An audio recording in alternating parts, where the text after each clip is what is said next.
Pues muy bien, muy buenas tardes. Un gusto estar nuevamente con todos ustedes en esto que son las sesiones de los webinars de la Asociación Mexicana de Investigadores de la Comunicación. Un servidor, Jorge Hidalgo, les da la más cordial bienvenida a este espacio de reflexión, análisis, donde tratamos de ir cuestionando la realidad a partir de este objeto de estudio maravilloso que es la comunicación.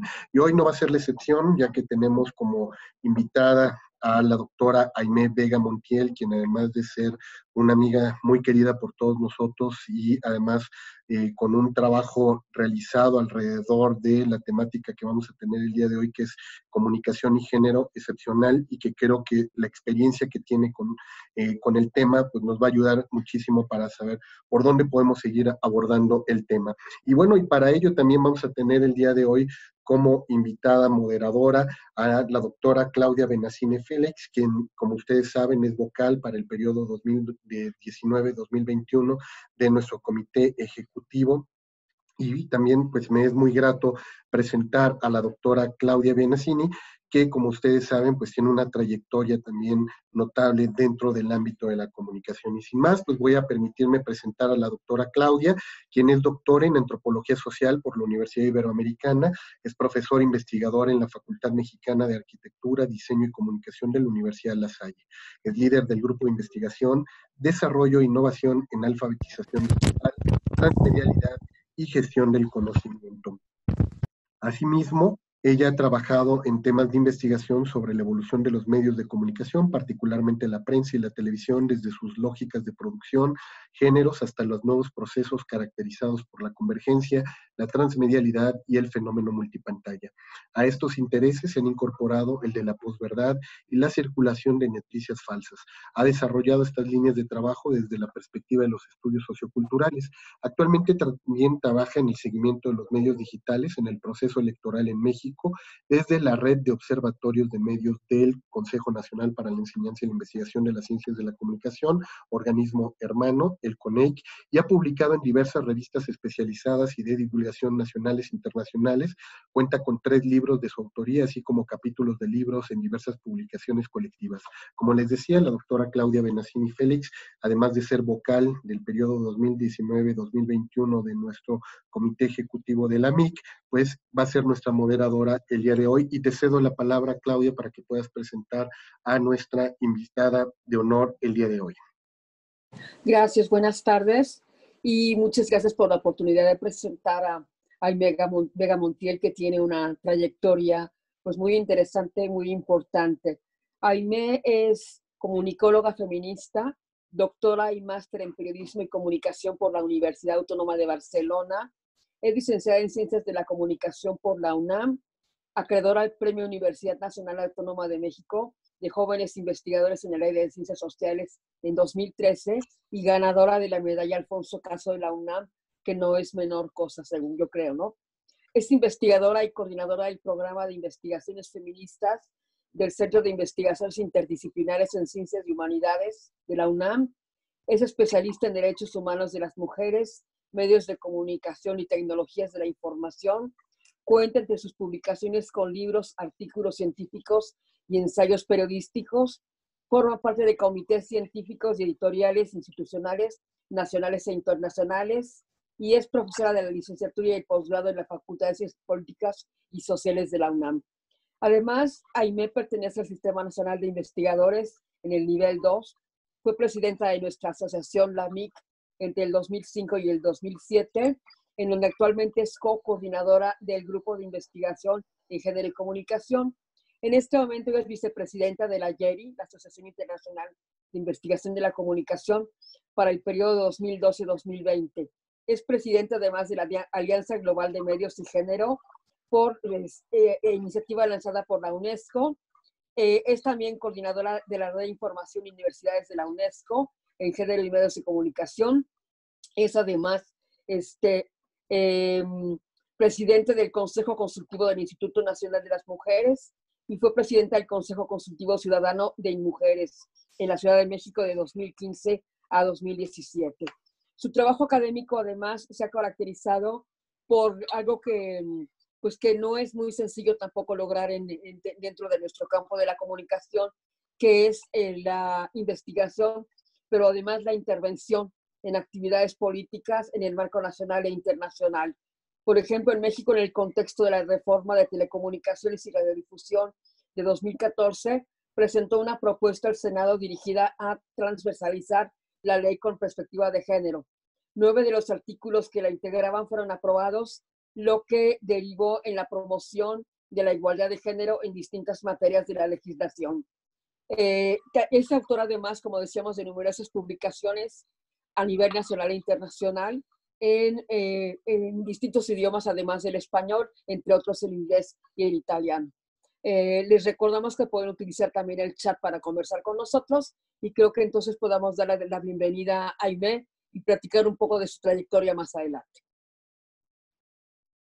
Hola, ¿qué tal? Muy buenas tardes. Muchas gracias a la doctora Claudia Benassini por su generosa intervención para moderar esta sesión y desde luego al doctor Jorge Hidalgo Toledo y a toda la comunidad de la MIC, a las y los colegas que nos acompañan en esta sesión, pues les agradezco su interés en esta agenda de investigación. Tenemos un tiempo muy limitado, entonces lo que voy a poner en perspectiva de manera introductoria es eso, una mirada histórica a la agenda de género y comunicación y posteriormente iré haciendo vínculo con la incidencia política y algunos ejemplos del trabajo de investigación que llevo a cabo en la Universidad Nacional Autónoma de México.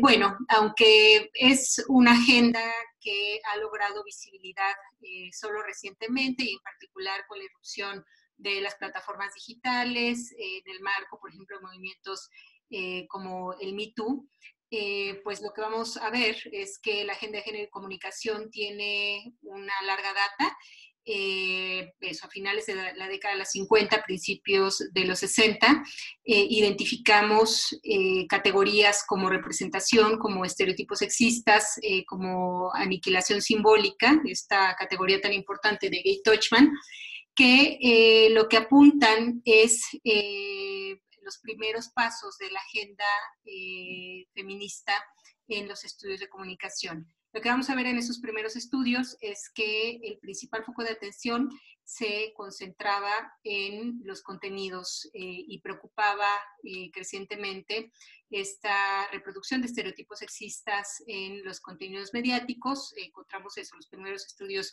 de cine, posteriormente formatos televisivos se añaden a esta agenda de investigación y ya desde entonces lo que vemos es un rasgo que ha acompañado a la investigación feminista en comunicación, que es su carácter político, es decir, hacemos investigación feminista en nuestro campo no solamente para contribuir al desarrollo académico, al desarrollo científico de este escenario, sino además porque y sobre todo la investigación ha sido la base para denunciar, para transformar, para desarrollar mecanismos y políticas como vamos a ver más adelante. Posteriormente, en los años 70, finales de los 60, principios de los 70, vemos en el marco de los estudios culturales autoras como Yen Ang o como Dorothy Hobson, quienes hacen los primeros desarrollos sobre estudios de audiencia y recepción.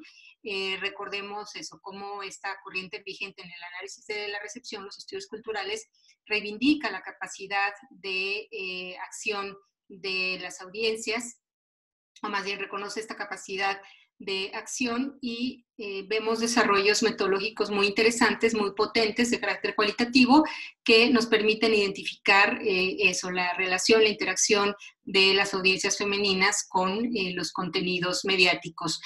Es hasta los años 90 que vemos en un diálogo con la economía política feminista de la comunicación la introducción de una dimensión más al análisis feminista de la comunicación, que es el de la estructura de estas industrias. En este marco ha sido muy importante identificar cómo estas dos estructuras, el patriarcado y el capitalismo, en conjunto agudizan las condiciones de opresión y de marginación de las mujeres de las industrias de comunicación, hoy de telecomunicaciones y de nuevas tecnologías, y autoras como Caroline Byerly enfocan sus esfuerzos investigativos en identificar este acceso marginal de las mujeres a estas industrias y en particular a los puestos y procesos de toma de decisión.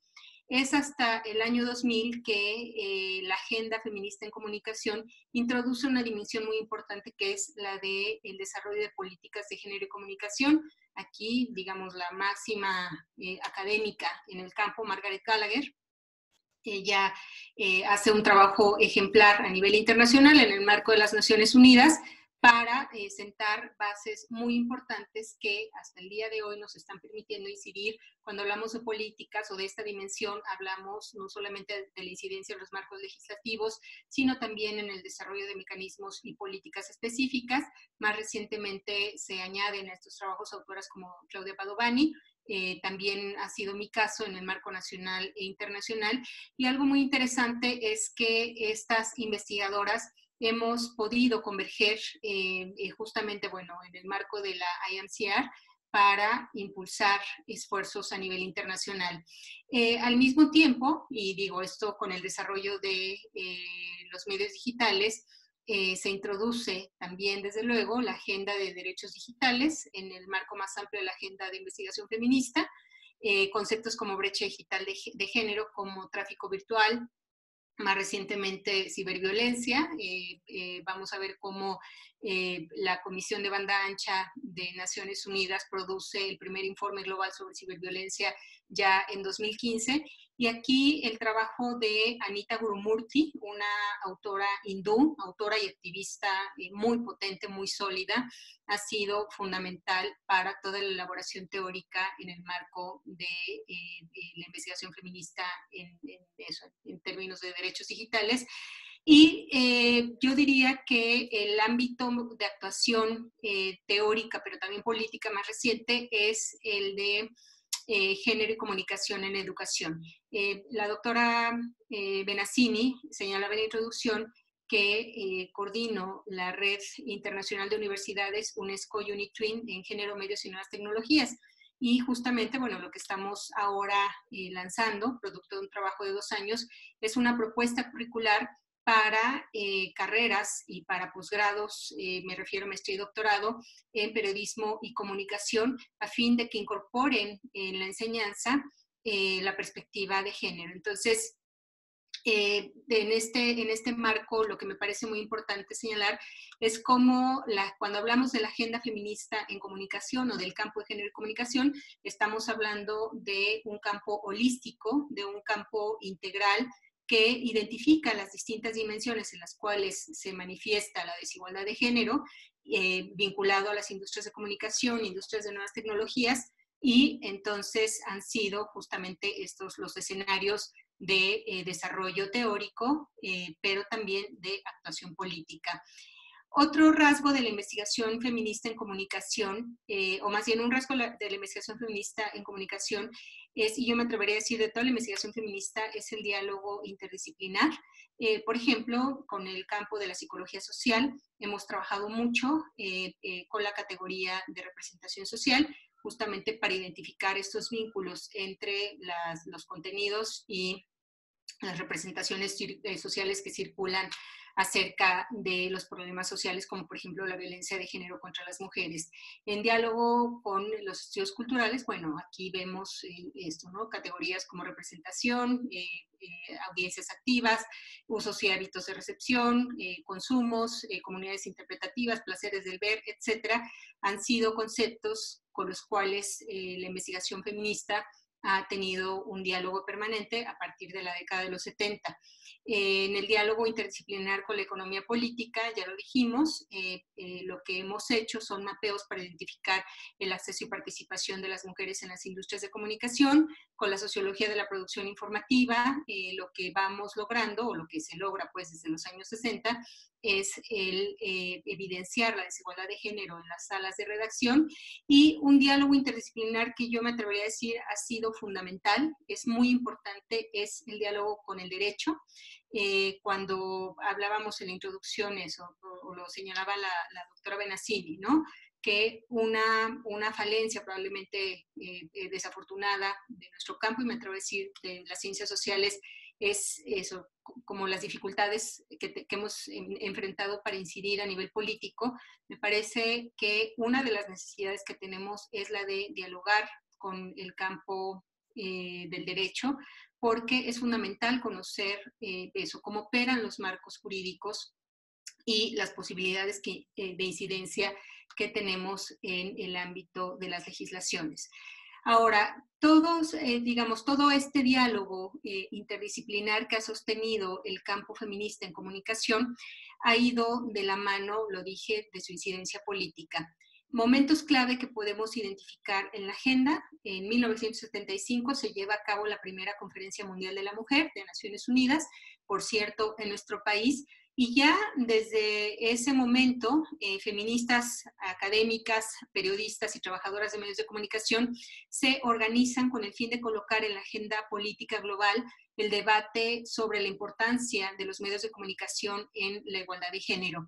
Ya desde 1975, estas feministas organizadas llegan a este escenario global para denunciar, por un lado, la reproducción de estereotipos sexistas en los contenidos mediáticos, también la marginación de las mujeres de las industrias de comunicación y la violación de sus derechos laborales, y empiezan a colocar esta agenda de cara a lo que será el marco más importante que rige hasta hoy la política global de igualdad de género, que es la Plataforma de Acción de Beijing.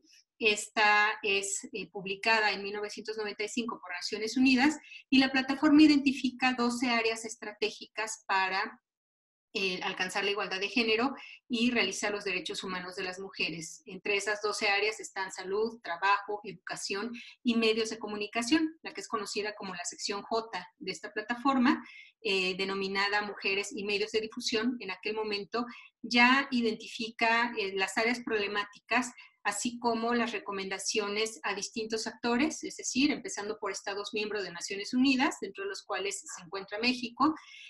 También hace llamados a las propias agencias de Naciones Unidas, incluye al sector académico, al sector de las organizaciones de la sociedad civil y desde luego a los industriales de estos sectores, tanto de medios como de nuevas tecnologías. Los dos principales objetivos en los que enfoca sus recomendaciones el capítulo J de esta plataforma son, por un lado, contenidos, es decir,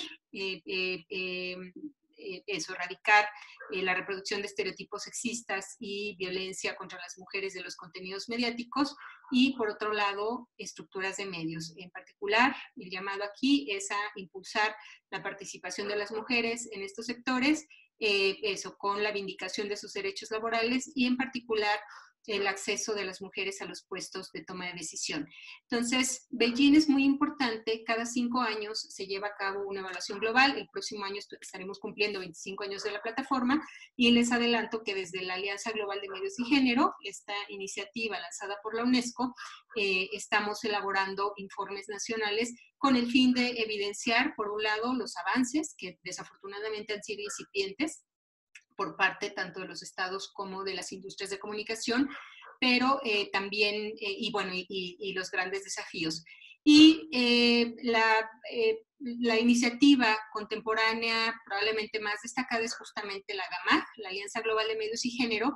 Esta es lanzada por la UNESCO y por más de 500 organizaciones internacionales en el año de 2013, y es lanzada porque de las 12 áreas estratégicas de Beijing, la que menos avances registra es la de medios de comunicación y nuevas tecnologías, y aquí lo que se coloca es la falta de acciones de actuación por parte de estas industrias. En este punto quiero compartir con ustedes 2 claves que yo he ido entendiendo gracias a la investigación feminista, y es, por un lado, la importancia de desarrollar entonces una mirada holística sobre el quehacer de la comunicación.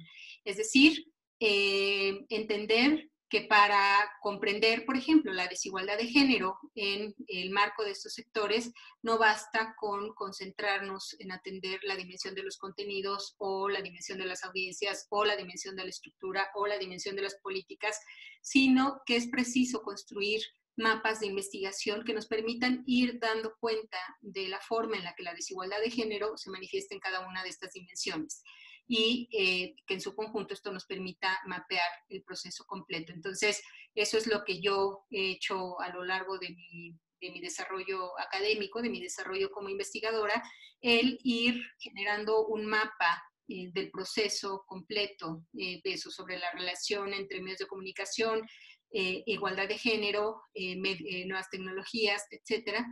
Y por otro lado, compartir con ustedes la importancia política que tiene la investigación cuantitativa.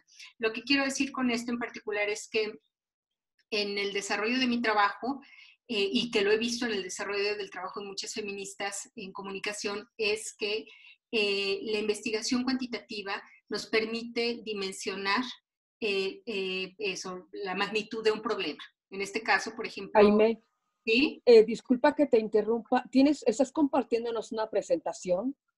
No, no se las estoy compartiendo, pero se las puedo compartir si quieren. No, perfecto. Es que lo que estábamos considerando es que realmente es tan clara que pensamos que había una presentación que no estábamos viendo en pantalla. Adelante, perdón por la interrupción. Es que eso, las feministas tenemos unas mentes muy claras, entonces así lo vamos. Perfecto, no se diga más. Gracias. Entonces, vuelvo a este punto de la importancia política de la investigación cuantitativa. Lo que fui entendiendo en el campo es que cuando tú intentas convencer a tomadores de decisiones, con esto me refiero a industriales, a líderes sindicales, a legisladores, y hablo en masculino porque eso, estamos hablando de que la mayor parte de estos actores, de estos tomadores de decisiones son hombres, es preciso hablarles en su lenguaje. El lenguaje del poder es el lenguaje de los números, y entonces en este marco es que desde mi entrada al CEICH, al Centro de Investigaciones Interdisciplinarias en Ciencias y Humanidades de la UNAM, es que empiezo a desarrollar este mapa de investigación, haciendo investigación sobre una base cuantitativa. En lo personal, claro, me encanta, prefiero y me parece mucho más lúdica la investigación cualitativa. Sin embargo, insisto, he ido entendiendo que si de lo que se trata es de que estos diagnósticos sirvan de base para convencer a tomadores de decisiones acerca de las dimensiones de un problema social, entonces es preciso hablarles en el lenguaje que ellos validan. Yo me he preguntado eso, ¿qué sería si solamente les presentara, por ejemplo, los testimonios de las mujeres tomadoras de decisiones en empresas de telecomunicaciones y radiodifusión? Pues les sonaría anécdota, pero no les mostraría el mapa en donde cuantitativamente se está demostrando que hay una marginación de las mujeres en estos sectores, ¿no? Y entonces, bueno, pues a partir de mi entrada a este centro de investigaciones, lo que he hecho es mapear la agenda de género y comunicación en el marco nacional.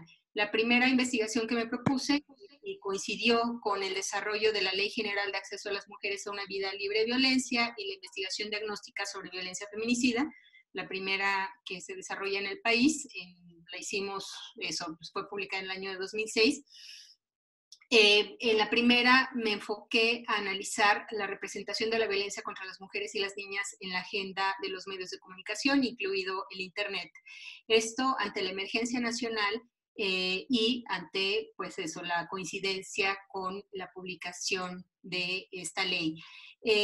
Me atrevo a decir que esta investigación para mí representa un parteaguas muy importante en mi vida académica, porque, justo ahí empiezo a tejer todas estas reflexiones más profundas acerca de eso, de la responsabilidad social que tenemos quienes trabajamos en las universidades, de la utilidad que tiene el trabajo que nosotras hacemos en las universidades. Con esto, ¿qué quiero decir? Hoy justamente tuve mi seminario de posgrado en la mañana y uno de los temas que emergió en la discusión es el relacionado con la importancia de generar acciones multisectoriales para promover cambios. Es decir, ok, yo como académica, ¿qué es lo que puedo aportar para un cambio legislativo? Pues evidencia empírica, ¿no?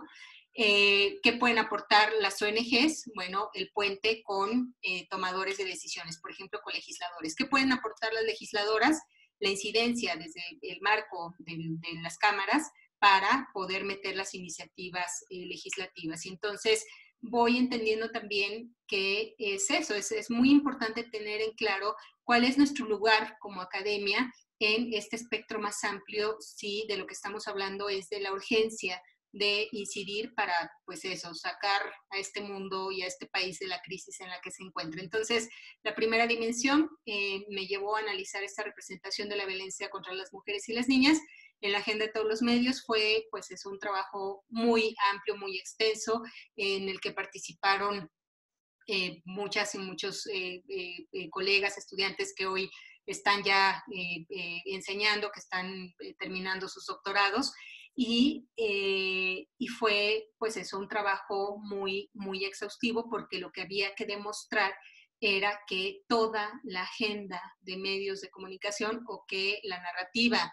el corazón de la narrativa mediática, eso tenía en el centro la reproducción de distintos tipos y modalidades de violencia contra las mujeres. Ojo, no solamente en el formato informativo, que es donde suelen centrarse nuestros esfuerzos cuando pensamos en la representación, por ejemplo, de la violencia feminicida en las noticias, pero pues resulta que hay apología de la violencia feminicida en las teleseries, en las telenovelas, en la música popular, etcétera, ¿no? Entonces nos metimos a analizar todos esos formatos, y esta investigación dio la base para eso, ir impulsando cambios a nivel legislativo, no solo en el marco de la reforma de telecomunicaciones y radiodifusión, sino también eso, ante la Cámara de Diputados llevamos uno de los hallazgos pues más reveladores, más fuertes, más dolorosos, fue el encontrarnos con que 5 diarios de circulación nacional publicaban en una semana casi 5,000 anuncios de redes de trata y tráfico sexual en las secciones de aviso oportuno, ¿no? Sin que hubiera ninguna, digamos, ninguna limitación por parte del medio. Entonces, esta fue una base muy importante. La siguiente dimensión de ese mapa nos llevó a trabajar con grupos sociales, es decir, con las audiencias, y justamente, bueno, echando mano de estas categorías vinculadas a los estudios de audiencia y recepción, pues nos fuimos a hacer investigación cuanti y quali para identificar la influencia o la relación de esos contenidos mediáticos con la representación que circula en la sociedad acerca de la violencia contra las mujeres y las niñas, de sus derechos humanos, de la desigualdad de género, etcétera. Y bueno, pues fue eso, un trabajo muy importante. Hicimos una encuesta representativa en la Ciudad de México y el área metropolitana. Posteriormente nos metimos a hacer grupos focales y finalmente entrevistas en profundidad. En la tercera dimensión, en diálogo con la economía política feminista, hicimos un mapeo completo, exhaustivo, para identificar el acceso y participación de las mujeres en las industrias de comunicación. Estamos hablando de radio, televisión y prensa, públicas y privadas, alrededor de entre 3.500 medios de comunicación fueron analizados en este estudio, para identificar eso, dónde están, quiénes son y cuántas son las mujeres en las industrias de comunicación. Y lo que nos encontramos en esta fase fue pues, que efectivamente hay una desigualdad notoria, que conforme más elevado es el nivel, menos participación de mujeres se registra, o sea, en los consejos de administración, en direcciones, en puestos de toma de decisión, la participación de las mujeres es terriblemente marginal, y además una división sexual del trabajo muy evidente. Es decir, las mujeres hasta ese momento marginadas de áreas como la producción, ¿no? Pero sí presentes en áreas como el vestuario o el maquillaje. Y además eso, en áreas que no inciden en las políticas editoriales de los medios. Y en una siguiente fase nos fuimos a identificar, bueno, ¿y qué han hecho quienes tienen la responsabilidad de defender los derechos laborales de las mujeres que están trabajando en los medios? Entonces hicimos, pues eso, todo un análisis de el trabajo que han hecho los sindicatos, o sea, eso, hicimos por un lado el análisis de contratos colectivos de trabajo, me fui a entrevistar a los líderes sindicales de estos grandes sindicatos de medios, a legisladores también, y finalmente también nos fuimos a ver eso, si habían medios de comunicación que promovieran alguna política de igualdad de género, y el mapa está incompleto.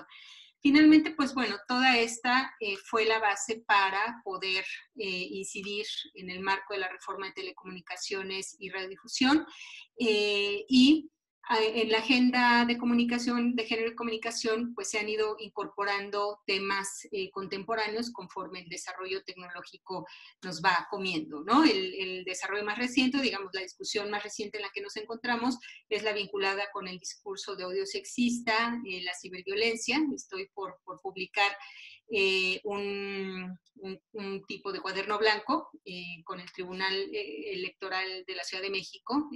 Lo vamos a difundir ampliamente y espero que esté disponible en acceso abierto.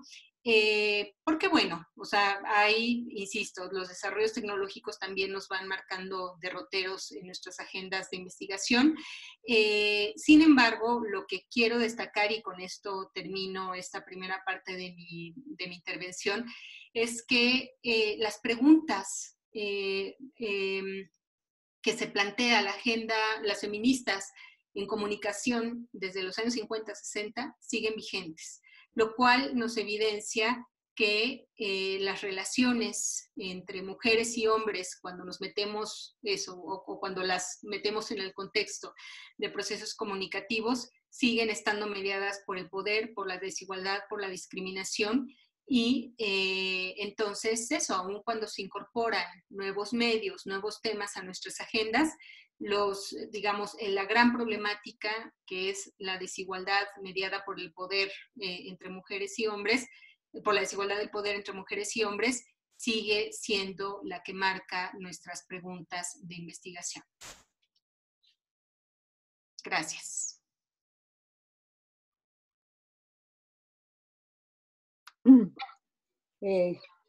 Gracias a ti, Aimee, por tu presentación. Yo creo que esta mirada a la forma en la que se ha construido la agenda sobre género y comunicación, que has presentado de forma muy sintética y yo creo que muy, muy relevante, también nos permitiría dar cuenta como de ciertos momentos.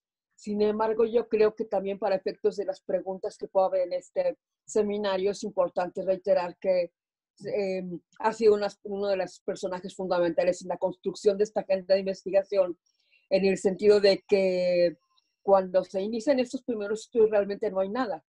O sea, hay un membrete que se llama Estudios de Género, en donde participan muy pocas personas, pero gracias a las intervenciones de investigadoras como tú es que esta agenda realmente se va enriqueciendo, va proliferando y va también cobrando relevancia dentro de nuestro campo académico, pero también dentro de la opinión pública, que es muy importante, ¿no?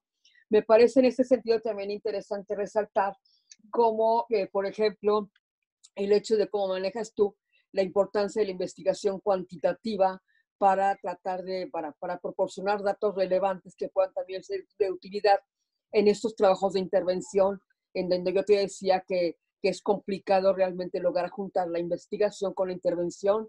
Y en este caso, bueno, uno de tus últimos trabajos tiene que ver con el Big Data, ¿no?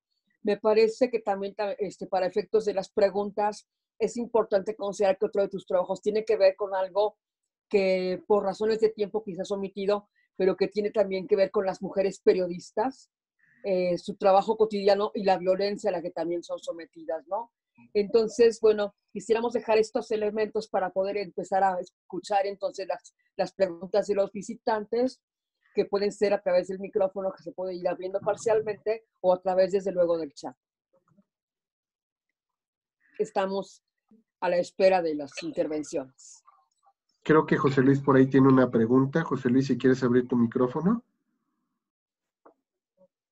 Muy buenas tardes. Muchas gracias, doctora. Muy interesante el tema, pero el problema no es, bueno, desde mi punto de vista, no es el problema de la igualdad o el tratamiento de la comunicación. El problema viene de las personas de la toma de poder, los dueños, el comité editorial y la falta de conocimiento por parte de los comunicadores llamados periodistas.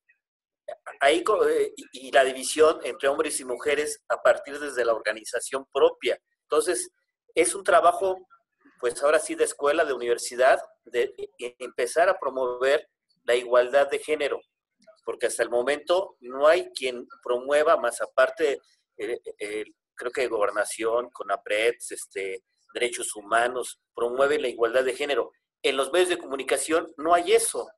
En ningún periódico se ha visto una campaña de concientización del periodista para una narrativa, un discurso, una información manejada con equilibrio de igualdad de género. Es ahí donde adolece, desde mi punto de vista, el gran problema del tratamiento y de la diferenciación entre hombres y mujeres desde la comunicación. Sí, y es un tema muy importante el que tú colocas aquí. Efectivamente, aquí la gran resistencia viene de los propios industriales, por una razón, pues eso, muy, muy burda, pero evidente, y es que la desigualdad de género es un muy buen negocio para estos medios. Es decir, yo mencionaba la primera investigación, por ejemplo, sobre la representación de la violencia contra las mujeres y las niñas en la agenda mediática, que ahí analizamos todos los formatos, todos los medios de comunicación, porque entendí que si solo me concentraba en el análisis, por ejemplo, el tratamiento informativo a la violencia de género o a la violencia feminicida en particular, bueno, pues eso iba a evidenciar este amarillismo en la cobertura informativa, pero no iba a ir más allá. Y en cambio lo que se pudo demostrar es que en todos los formatos mediáticos, el hacer apología de la violencia contra las mujeres resulta ser un gran negocio para los medios, ¿no? O sea, esto de naturalizar la desigualdad entre mujeres y hombres, normalizar la discriminación de las mujeres en el discurso, ya lo decía yo, de las telenovelas, las teleseries, la música popular, pues ha resultado ser eso, un negocio bastante jugoso para estos industriales. Entonces, cuando pensamos en las soluciones, yo hablaba eso, de la importancia de desarrollar una mirada holística sobre el quehacer de la comunicación, de la investigación en comunicación, y esto también lo traslado al ámbito de la incidencia. Es decir, entiendo que cuando buscamos desmontar la desigualdad, o sea, la injusticia social, la desigualdad social, en este caso particular la desigualdad de género, no basta con solamente actuar a nivel de las normas, ¿no? O solamente actuar a nivel de las políticas, sino que es preciso ocuparnos de todos los ámbitos. Yo mencionaba el ámbito de la educación, por ejemplo, aquí bueno, con los hechos más recientes vinculados a estas manifestaciones, a estas demandas de justicia por los asesinatos de mujeres en el país. Una de las demandas que se colocan en la agenda de estos grupos es el que los medios informativos hagan un tratamiento responsable de la información que da cuenta de la violencia feminicida y de otros tipos de violencia de género.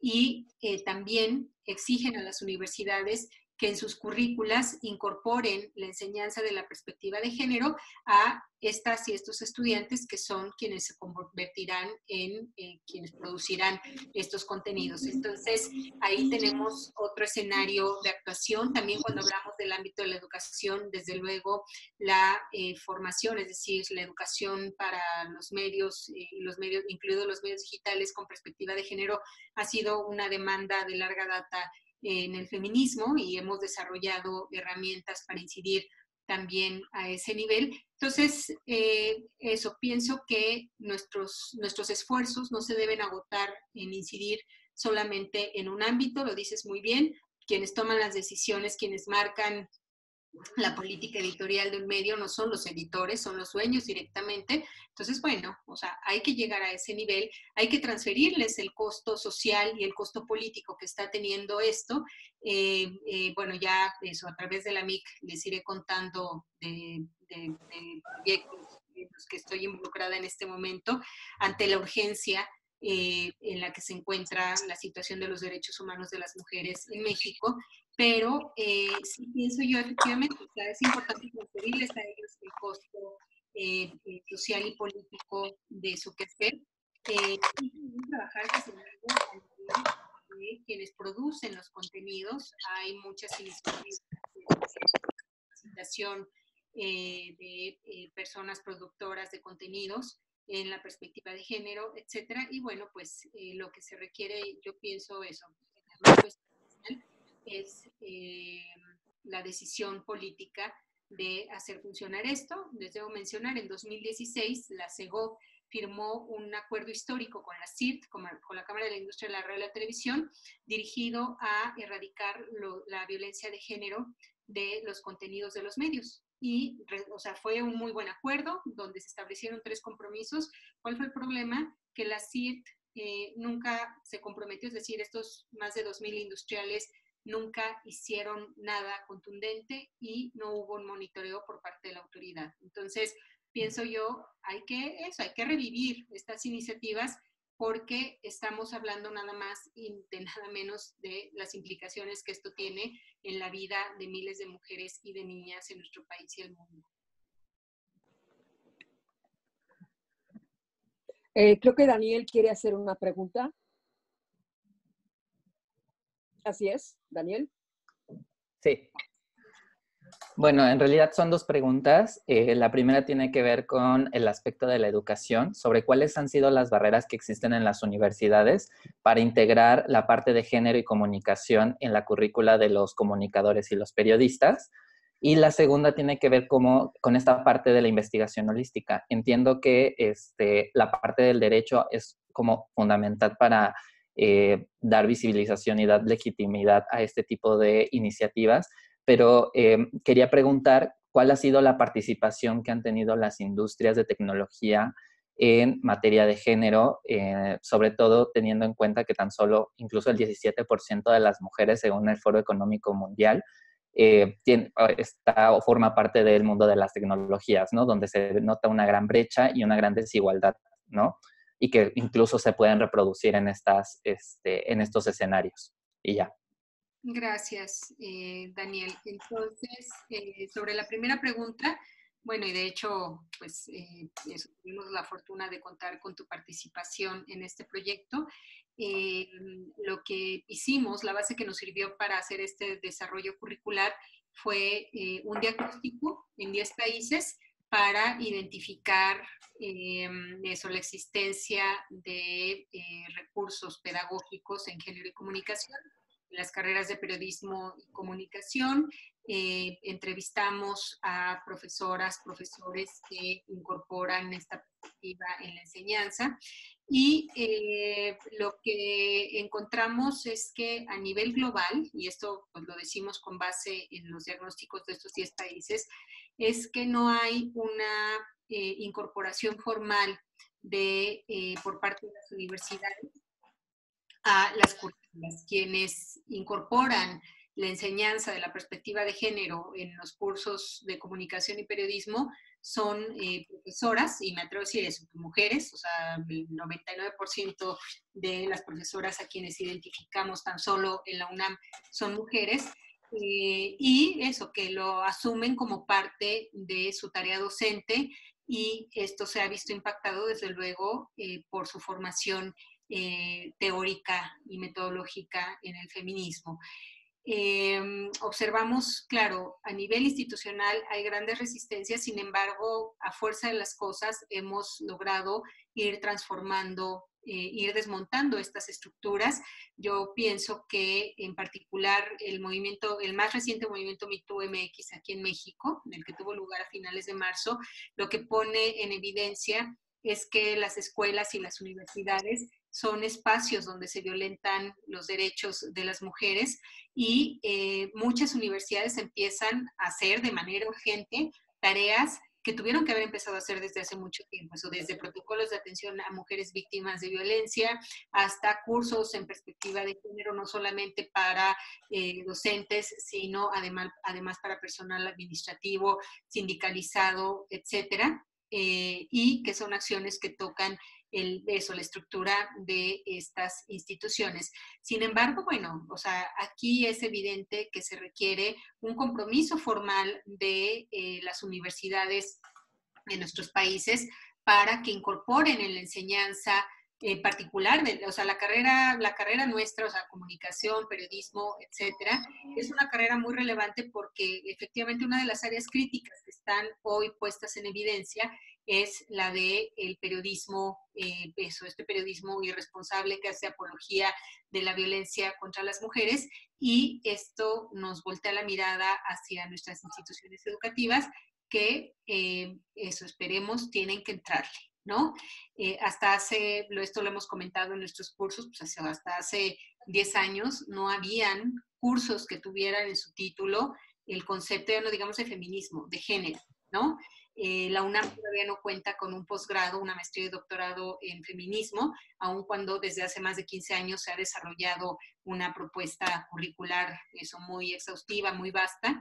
Pero, insisto, a fuerza de las cosas es que hemos ido logrando transformar las instituciones. Yo me atrevo también a decirlo en el caso de la MIC, de nuestras asociaciones académicas. La MIC no contaba con un grupo de investigación en género y comunicación.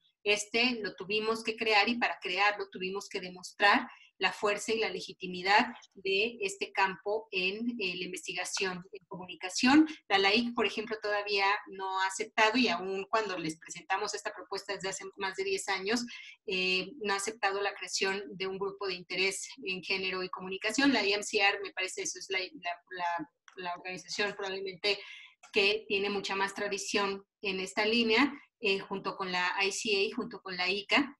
Y, por ejemplo, en otro ejercicio que hice hace algunos años, de cara a eso, a un diálogo que tendría con Michelle Matelart, me fui a revisar cómo se manifiesta la desigualdad de género en nuestro campo.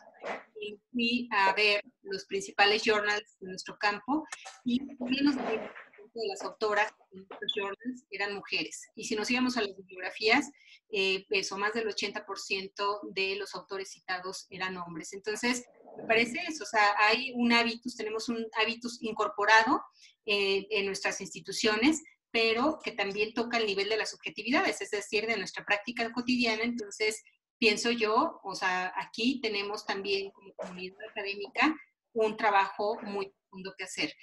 Y la otra pregunta estaba vinculada, Daniel, con las industrias tecnológicas, su participación en la aceptación del género. Ok, por ejemplo, justamente, bueno, el Me Too pone en evidencia la desigualdad, la violencia de género, y en particular la violencia sexual en empresas como Google, como Facebook y como Twitter, y entonces llevan adelante igual algunas iniciativas dirigidas a ir desmontando esta desigualdad, ¿no? Y más recientemente, por ejemplo, la oficina de Google México se adhiere a esta plataforma de ONU Mujeres que es He4He, donde anuncia acciones que van a impulsar, y una de ellas está vinculada a eso, con promover una mayor participación de las mujeres en estos sectores. La cosa no es sencilla porque, de nueva cuenta, esto nos lleva al ámbito de la educación. Las mujeres y los hombres somos socializados desde la infancia en escenarios científicos no solamente distintos, sino opuestos, ¿no? A las mujeres no se nos forma en el uso de la tecnología. Entonces, hay programas desde hace, pues eso, más de 6 años, 10 años, los programas STEM, ¿no? Que refieren a eso, la promoción de la incorporación de mujeres desde la infancia en carreras vinculadas con la ciencia, la tecnología, las ingenierías y las matemáticas. Sin embargo, podemos ir a ver las matrículas en nuestras universidades, en la UNAM, por ejemplo, vámonos a las ingenierías, vámonos a mecatrónica, y pues resulta que sigue siendo marginal la participación de las mujeres en estas carreras. No porque a las mujeres no nos interese, o porque algo una respuesta habitual es que las mujeres no tenemos no tenemos en nuestra naturaleza el chip ingenieril, ¿no? Pues esto no tiene que ver con la naturaleza, esto tiene que ver con una construcción social. Y vuelvo a reiterar, o sea, me parece que aquí, como comunidad académica, tenemos un trabajo muy importante que hacer, y esto empieza por la visibilización de estas agendas, de estos problemas, por reconocer que, claro, o sea, nosotros también en nuestras prácticas fomentamos la desigualdad de género, etcétera.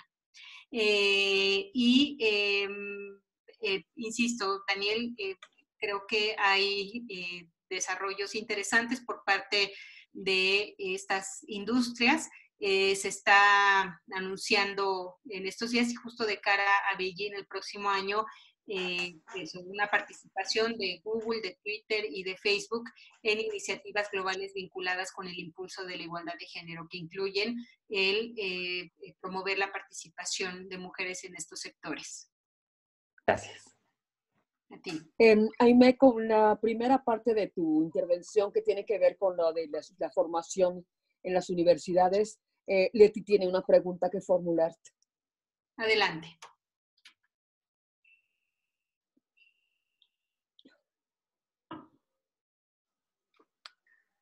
¿Está abierto su micrófono?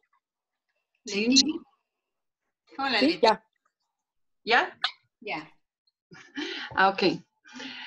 Sí, abordé el tema de la cuestión curricular en el chat cuando hablabas de eso, porque en la UACJ en Ciudad Juárez tenemos ya como 8 años con 3 materias que son obligatorias para todas las carreras con enfoque de género.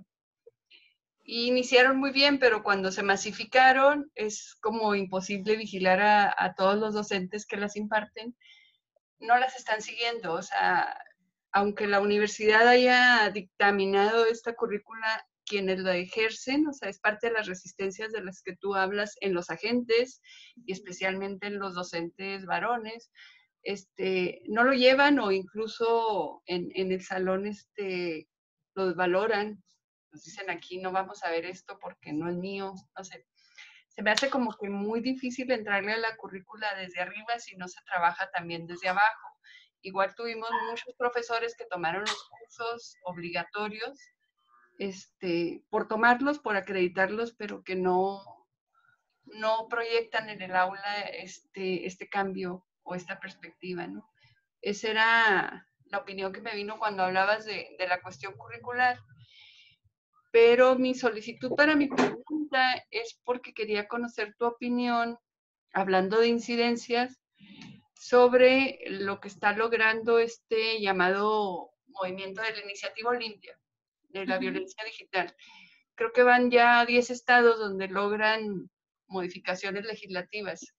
Entonces quería saber si para ti es buena estrategia avanzar desde lo local por cada estado, o si no sería trabajar más desde el ámbito jurídico nacional, una manera más impactante. No sé, hablando del diálogo con el campo del derecho, ¿no? Muy bien, empiezo eso, solamente quiero comentar el primer punto que tocas, y es somos conscientes, quienes hicimos esta propuesta curricular, de la importancia de impactar a distintos niveles, es decir, uno es el estructural, el ámbito institucional, pero luego el escenario del día a día, es decir, con directoras, directores de programas o facultades y desde luego con docentes. Entonces, este año estoy iniciando, bueno, no este año, sino ya en unas semanas, inicio un nuevo proyecto en el marco de esta red, junto con la UNESCO y el Programa Internacional de Desarrollo de la Comunicación, que va a consistir en el desarrollo de talleres, vamos a llamarle así, dirigidos a docentes, a directoras, directores de facultades, sobre esta propuesta curricular. Vamos a desarrollar talleres en las 5 regiones del mundo y desde luego pues México va a ser uno de los países clave, de los países piloto, así que ojalá que podamos hacer un trabajo en la universidad.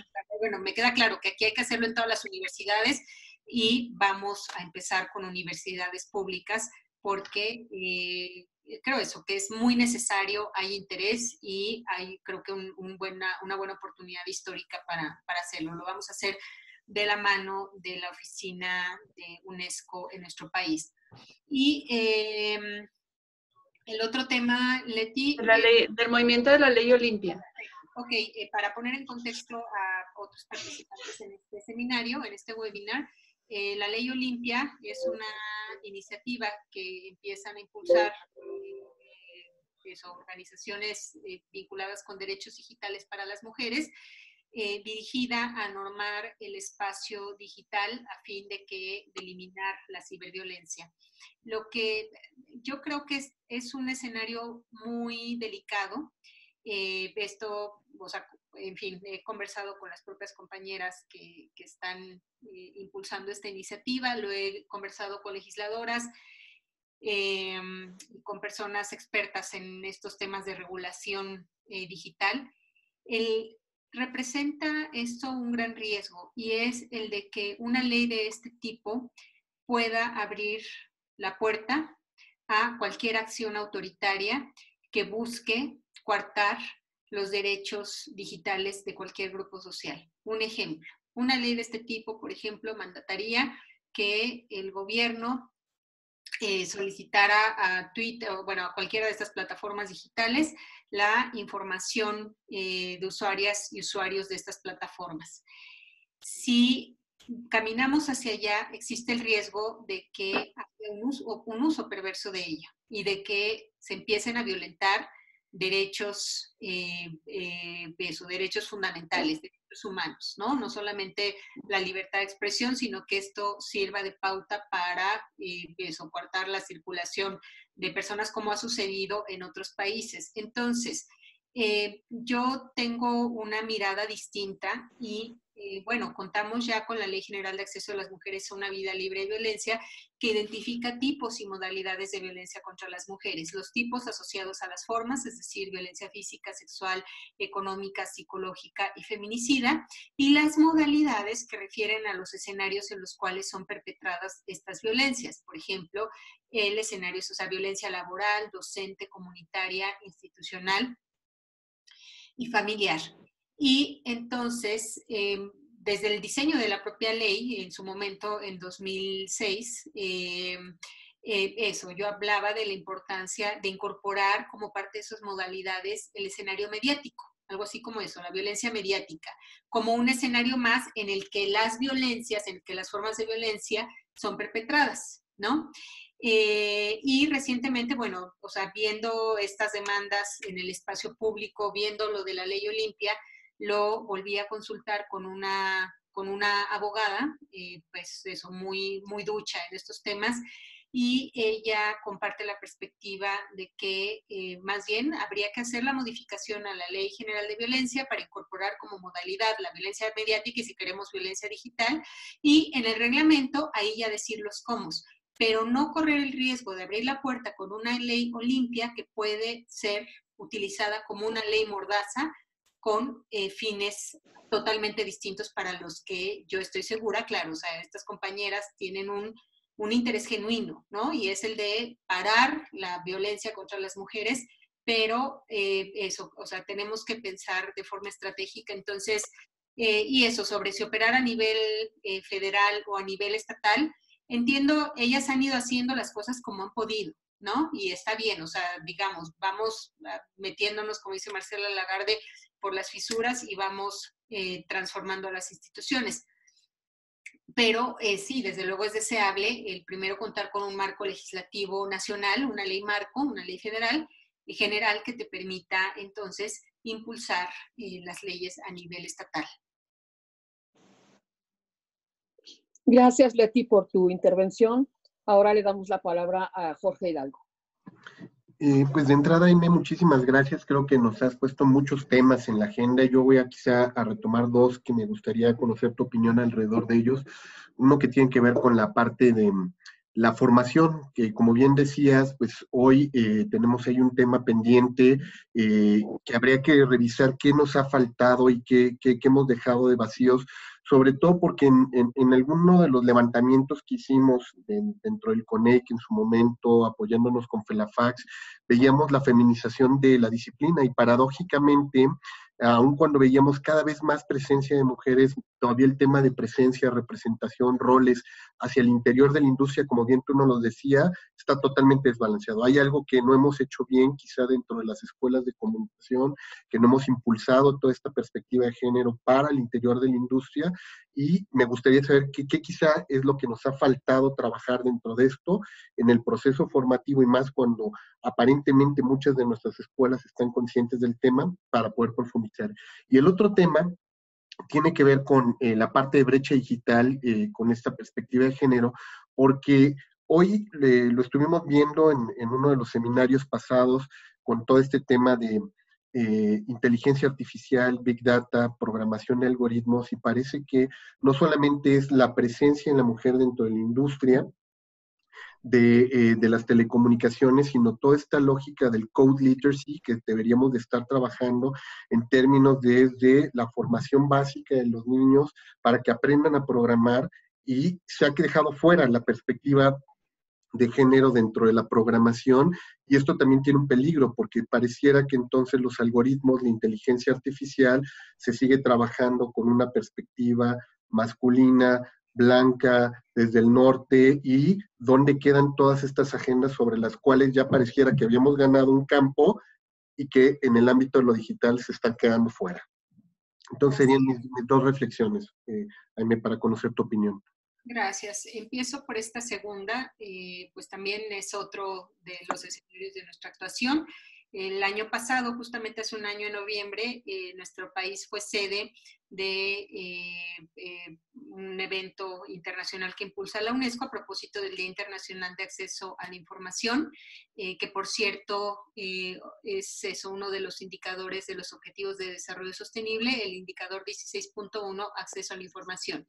Y entonces desarrollamos aquí un foro sobre acceso a la información y desigualdad de género, y lo que se pone en perspectiva es que efectivamente este escenario de la inteligencia artificial, el Big Data, el Internet de las cosas, es un escenario al que se está trasladando la desigualdad de género que experimentamos en otros ámbitos, ¿no? Entonces, aquí a lo que apunta, o digamos, el principal sector que tiene aquí una tarea muy importante que hacer es el sector de estas industrias, es el sector privado, que son quienes tienen en sus manos, por un lado eso, ¿no? La operación para la generación de estos algoritmos, pero también, por ejemplo, en el caso del Big Data, del Internet de las cosas, pues resulta que son estas empresas las que están concentrando toda la información que las usuarios estamos generando,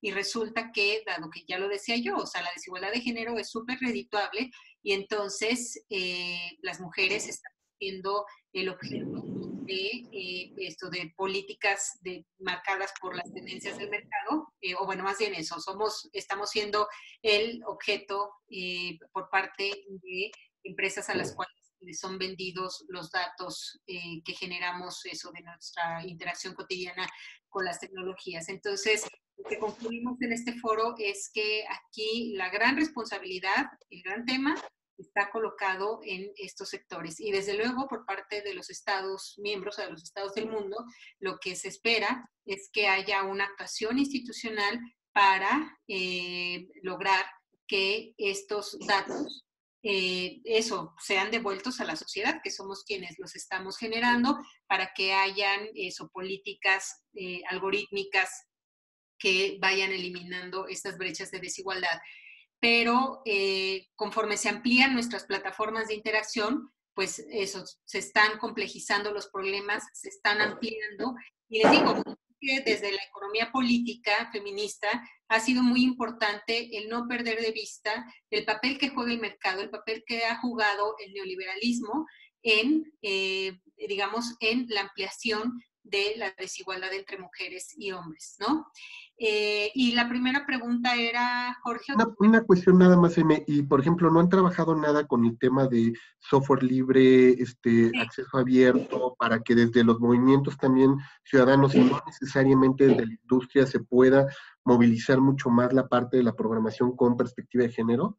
Así es, hay un movimiento súper bonito, muy inspirador, de mujeres ciberfeministas, hack feministas, es una maravilla, es la utopía, iba a decir es una utopía, pero no, se ha vuelto una utopía, y pues eso, se trata de organizaciones o de mujeres que de manera individual se están incorporando a este escenario, la mayoría de ellas pues mujeres muy jóvenes que están generando alternativas en el ciberespacio, ¿no? Entonces, por ejemplo, tú te puedes encontrar eso, también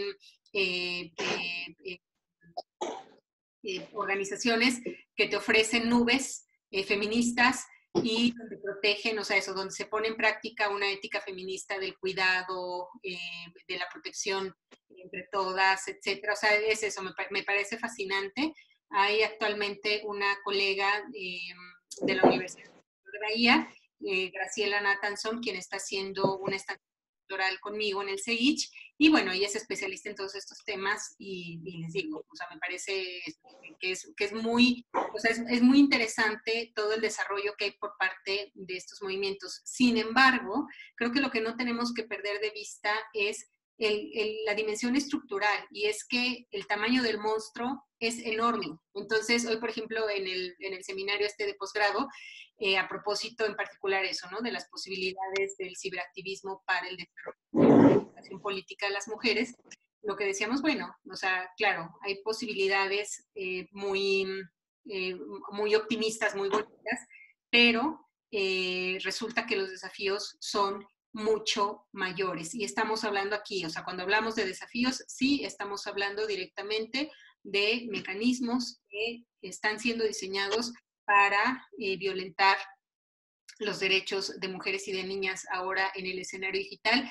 Estamos hablando de la colusión entre grupos criminales, pero también el poder político y el poder económico para llevar adelante digamos, estas acciones. Hay una deep web, eso creo que es un tema que no debemos desdeñar, porque en esa deep web es donde están circulando eso, todo este tráfico, o sea, por ejemplo, la trata y el tráfico sexual de niñas y adolescentes, está encontrando como principal escenario de cooptación de las víctimas el escenario digital. O sea, vuelvo al punto, estamos hablando de vidas concretas, o sea, de implicaciones en vidas concretas, ¿no? Así que, claro, hay alternativas buenísimas, pero el punto es que el tamaño del monstruo, el tamaño de la industria, de las ganancias que esto genera para esos sectores, no solamente para los industriales, sino para grupos criminales y actores políticos, como lo evidencia la propia Lidia Cacho, pues no es menor, ¿no? Y no hay que desdeñarlo. Y tu primer comentario, Jorge, era sobre... La feminización de la disciplina. Te decía que justo una de las tendencias que veíamos en la formación de los y las comunicadoras es que justo nuestras escuelas de comunicación tendían cada vez a tener una mayor presencia femenina, pero en términos de representación, roles, espacios ganados, no veíamos esa compensación. Entonces la pregunta es, ¿qué estábamos haciendo mal las escuelas todavía para no facilitar justo lo que decías? O sea, ganar nuevos espacios, espacios directivos, para que puedan tener mayor voz, mejor representación en una industria que prácticamente se movía para el otro sector. Así es, y digo, esta tendencia es desafortunada desde toda su historia. El 60% en promedio de nuestras matrículas está conformada por población de mujeres, y efectivamente esta tendencia se revierte absolutamente en el escenario laboral. Y yo lo que pienso es, aquí es muy importante hacer el puente entre el sector educativo y el sector de los medios, de las industrias de telecomunicaciones, de nuevas tecnologías. Eso, hay ejemplos de buenas prácticas donde las empresas de nuevas tecnologías se comprometen a contratar a un número determinado de mujeres egresadas de universidades. Entonces, sin embargo, vuelvo al punto, o sea, creo que aquí hay hay un actor que requiere incorporarse de manera determinante, y es el sector privado. Lo han ido haciendo en la medida en la que se han dado cuenta de que la igualdad de género vende, ¿no? De que esto es un buen negocio también. Aquí estás hablando tú de audiencias, de mercados, de usuarias, pero el punto es, o sea, lo dije en algún momento, creo que es fundamental transferirles la responsabilidad política y social que su actuación está teniendo en la vida de las mujeres. Así que creo yo eso, o sea, cuando hablamos esto del multisectorialidad, o sea, pensar en acciones donde distintos sectores se vean convocados. Y para cerrar, reitero, o sea, creo que desde la academia tenemos una gran responsabilidad, y el gran plus que podemos aportar a esto son las evidencias empíricas, que son la base para el desarrollo de cualquier política, de cualquier cambio legislativo. Es decir, sin información no hay visibilidad, y sin visibilidad no hay posibilidades de transformar. Muy bien. No sé si hay alguna otra intervención, pero bueno, así como los programas de tele, quizá podríamos saludar a algunos de los que están aquí presentes o que estuvieron en su momento. Pati Ortega, anda por aquí todavía, Manuel Ortiz, Lidia García, Ceci, a Gaby Hernández, entre otros. Y bueno, ver si alguno de ustedes todavía quiera formular alguna pregunta. Tenemos todavía un espacio.